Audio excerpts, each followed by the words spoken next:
Challenge 13.5 جی 13.5 کا میں بتا دیتا ہوں، اور میں کہیں اور نہیں جاؤں گا کیونکہ ان کی حکومت سے میں اتنا امپریس ہوں، میں انہی کی زبانی بتاؤں 13.5 سے 7 پہ کیوں آئے ہیں پہلے آپ یہ بتا دو رہا ہوں.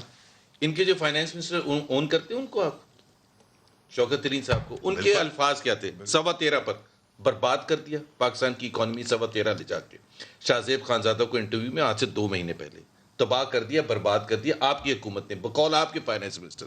دوسرا ریزن انہوں نے کہا کہ جو تباہی کی کہ 1 سال کے اندر عرصے میں جو ڈی ویلیویشن کی 35 سے 40%. تیسرا شوکت ترین نے، ان کے finance minister P T I کے، انہوں نے کہا پی ٹی آئی کی حکومت نے جو اکانومی کا بیڑا غرق کیا اس کی 2 اور ریزنز تھی. ایک تو آپ نے جو ٹیرفس میں بے انتہا اضافہ کیا وداؤٹ تھنکنگ کہ جی اس کے انفلیشن پر کیا افیکٹس ہوں گے، اور چوتھا انہوں نے ٹیکسز کا ذکر کیا، گیس اور الیکٹریسٹی کے. یہ آپ کے فائنانس منسٹر، میں نہیں کہہ رہا آپ کے، بٹ آئی سپورٹ 13.25. ندیم اگر آپ اس کا گراف دیکھیں کہ 2018 مئی کے بعد وہ جس تیزی کے ساتھ اوپر گئے، ایک تو ہوتے نا، دیکھیں اگر آپ نے سپوز کریں لے کے بھی جانا تھا، آپ سپیسنگ کرتے ہیں. اگر یہ 4 کمپوننٹس آپ کسی کمپنی میں بھی ڈال دیں، ڈی ویلیویشن میسو، interest rates hike, gas tariffs hike اور ٹیکسز جتنے بنائے تھے، کسی کمپنی میں ڈال دیں ماڈل میں، وہ کمپنی بیٹھ جائے گی 1 سال کے اندر. اور کمپنی کنٹری کیسے اکانومی گرو کرتی، کر ہی نہیں سکتی تھی. اچھا اس کا جو امپیکٹ کیا ہوا ہے، آپ شبلی صاحب آپ اس کا جواب دیجیے گا. جو ڈیویلیوشن کی وجہ سے انٹرسٹ پیمنٹس کا برڈن جو تھا نا وہ 1000 ارب اوپر چلا گیا. اس کے نتیجے میں ہماری جو ڈیٹ اکمولیٹ کرنے کی رفتار تھی وہ یہاں سے اٹھی ایک دم یہاں پہ آ گئی. 24,972 ارب ٹوٹل ہمارا مجموعی قرضہ تھا جب 2018 کو پی ایم ایل این کی حکومت ختم ہوئی. اب آپ 25,500 صرف ڈومیسٹک ڈیٹ ہے آپ کا، ٹوٹل 38,000 سے کراس کر چکے ہیں پبلک ڈیٹ. اگر لائبلٹی شامل کر لیں تو 45,000 پہ آپ پہنچ گئے. It is such a massive growth. ہم اب سسٹینیبل لیول پہ نہیں ہیں ڈیٹ میں. دیکھیں اس میں tax to G D P دیکھ لیں نا، tax to G D P دیکھ لیں کتنی تیزی سے اوپر گیا. تو یہاں تھوڑا سا امبیلنس کریٹ کیا سر یہ 2-3. دیکھیں پہلی بات تو یہ ہے کہ الحمدللہ ہم نے ہماری جو بوروئنگ ہے پچھلے تقریباً 1 سال سے جو ہے جہاں تک ہم نے اسٹرکچرل چینجز کی ہیں. آپ یہ کہہ نہیں سکتے ہیں کہ آپ کچھ کریں گے نہیں اور بیٹھے بیٹھائے سب چیزیں ہو جائیں. آپ کو ایک سختی سے گزرنا ہوتا ہے، بیکاز ہمارے دوستوں نے سوائے پیسے بنانے کا اور کوئی کام کیا نہیں ہے. نہ ملک کی ہیومن ڈیولپمنٹ پہ کوئی پیسے دیے، صرف سڑکوں میں یہ اس قسم کی چیزیں کر کے امپورٹ لیڈ اکانومی گرو کی، انڈسٹریلائزیشن زیرو کی.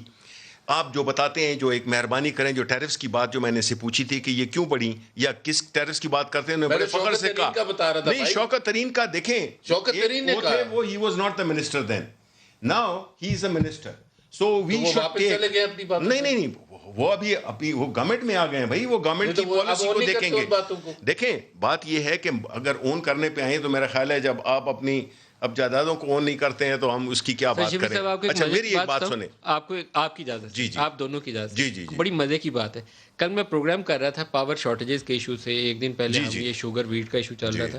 تو مجھے ایک بڑی معتبر شخصیت ہے، انہوں نے ایک میسج بھیجا، میں چاہتا ہوں آن ایئر بولوں تاکہ وہ آپ ہی مزہ کریں گے. انہوں نے کہا کہ نون لیگ والے اور پیپلز پارٹی والے سارا کچھ کھا کے پاکستان سے نکل گئے، صرف اپنے وزیر چھوڑ گئے پاکستان میں. اچھا دیکھیں بات یہ ہے کہ نہیں، یہ بات وزیروں کی نہیں ہوتی ہے، یہ لیڈرشپ کی بات ہوتی ہے. اور جو ہوتے ہیں وہ جو منسٹرز ہوتے ہیں، اب اگر میں کوئی آن مائی اون تو چیزیں نہیں کروں گا، میں ظاہر ہے کہ میری لیڈرشپ جو کہ پرائم منسٹر ہیں وہ جو پالیسی دیں گے میں اس پہ عمل کروں گا. اگر میں اس پہ عمل نہیں کروں گا then I should be out. ٹھیک ہے نا، یہ تو ہو گیا. آپ مجھے یہ بتائیں کہ ان سے ذرا میں پوچھ لیتا ہوں، ہم زیادہ ڈسکشن میں نہیں جاتے ہیں، پاور سیکٹر پہ بات کر لیتے ہیں. بڑے کہتے ہیں جی ہاں بالکل 2.4 ٹریلین پہ چلا گیا، 2.3 ٹریلین پہ چلا گیا. آپ مجھے یہ سمجھا دیں ندیم، آپ بڑا اس کی آپ کی نالج بھی ہے اور وہ بھی ہے. ایک پاور پلانٹ بنتا ہے کدھر؟ پاکستان کی جو فوڈ باسکٹ ہے سہیوال میں. وہ کیسے چلے گا؟ وہ کراچی سے ادھر سے پورٹ سے کوئلہ آئے گا اور وہ جناب ابھی یہ مجھے آپ بتائیں یہ ان کے فیصلے تھے، یہ اپنے آپ کو اس سے بڑی نالائکانہ فیصلہ کوئی ہو سکتا ہے؟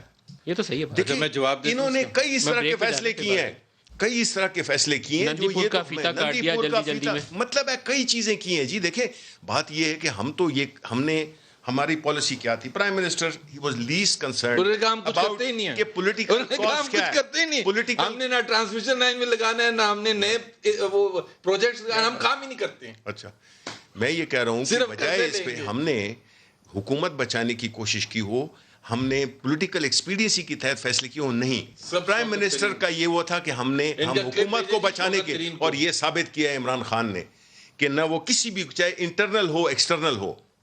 M D P D M والے کدھر گئے؟ ہسٹری کوئی ان کا ابھی نام لینے والا نہیں ہے. آپ مجھے بتائیں کہ یہ ایسی نالائق اور ایسی انکمپیٹنٹ اپوزیشن ہمیں ملی ہے بھی, تو میں تو ریلیش کرتا ہوں کہ دیکھیں, میں آپ اسی لیے تو دیکھیں نا, انہوں نے ملک میں, انہوں نے آپ نے ایک بینک کو پرائیویٹائز کر کیا, وہ آپ اس کو فخر نہیں کریں اس پہ, وہ گپ شپ ہے وہ.